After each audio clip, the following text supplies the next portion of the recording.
Comparing systems. Educational systems in China, Macau. Now let us look at how Macau, which is also a part of China, इसका education system आपके mainland China से और Hong Kong से किस तरह से मुख्तलिफ है।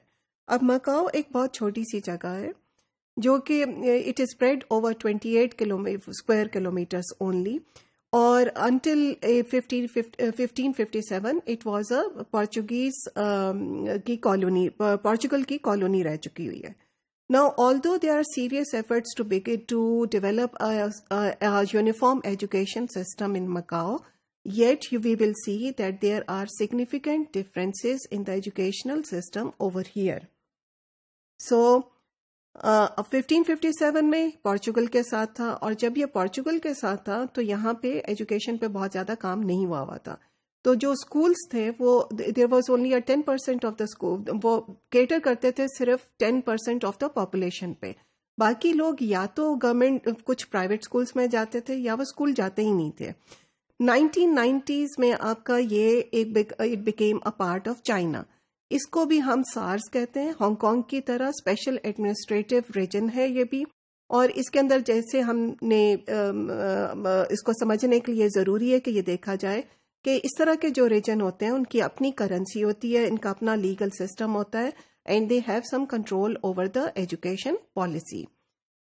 अब gradually after this they have tried to work on the education system, लेकिन and they try to bring a uniform system. However there still remains a lot of diversity within the education system.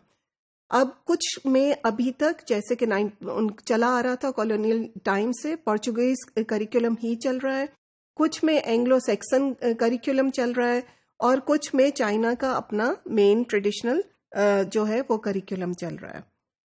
फिर इस तरह से अगर हम देखें तो we can divide the education systems over there in four types: Portuguese system, Anglo Saxon system, Chinese traditional system, और People's Republic of China का अपना एक सिस्टम है जो कि चाइनीज ट्रेडिशनल सिस्टम से मुख्तलिफ है। अब ये भी कहा जाता है कि उन्होंने ऑल्दो इनको कहा तो एंग्लो सैक्सन है, लेकिन ये जो नाम दिए हुए हैं इन स्कूल सिस्टम्स को, ये नाम हमें सही तरह से ये नहीं बताते कि ये स्कूल सिस्टम्स कहाँ से ओरिजिनेट किए हैं। सो हम कहने को तो इसको एंग्लो सैक्सन सिस्टम कह रहे हैं, लेकिन असल में ये हांगकांग से आया है, और इसका आपके इंग्लैंड के या ब्रिटिश सिस्टम से कोई बहुत ज़्यादा ताल्लुक नहीं है। और इसी तरह जिसको हम चाइनीज ट्रेडिशनल मॉडल कह रहे हैं, that has been imported from Taiwan. ये तो हो गई एक बात। अगर आप ये देखें, स्कूल्स को देखें इन टर्म्स ऑफ कितने साल की प्राइमरी और कितने साल का सेकेंडरी सिस्टम है और किस तरह से ड्यूरेशन ऑफ स्कूलिंग को देखें, तो then even you will see that different schools vary in this duration of primary school, secondary school, and what comes after. इसी तरह अगर आप स्कूल्स को डिवाइड करें according to the medium of instruction, तो वो फिर एक और डाइवर्सिफिकेशन आ जाएगी। सो उसमें आपको चाइनीज स्कूल भी मिलेंगे, पोर्चुगीज स्कूल भी मिलेंगे, इंग्लिश भी मिलेंगे, और चाइनीज और इंग्लिश मिले जुले भी मिलेंगे। अगर आप इसको प्राइवेट पब्लिक के हिसाब से डिवाइड करना चाहें तो वो एक अलग कैटेगरी है और आप उसको एक जनरल उसमें देखते हैं। लेकिन ये कहने के बाद ये ख्याल में रखिएगा कि पब्लिक स्कूल्स के भी आप अंदर भी कई और डिविजन्स आएंगी, और इसी तरह प्राइवेट स्कूल्स में भी कुछ डिविजन्स आएंगी।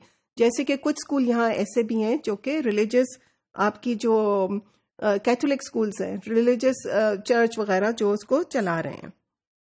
सो there have been a lot of work and they have been trying throughout के इसमें मकाओ में, हालांकि एक छोटी सी जगह है, कि एक यूनिफॉर्म सिस्टम लाएं, लेकिन there are some political issues in that also। और कई दफ़ा जो टीचर्स को ये ट्रेन करते हैं वो एक्चुअली मकाओ के अपने नहीं होते, वहाँ से लोकल टीचर्स नहीं होते, वो they are imported from mainland China and everything, and at times it takes them so there are some issues for them to understand the local system of Macau.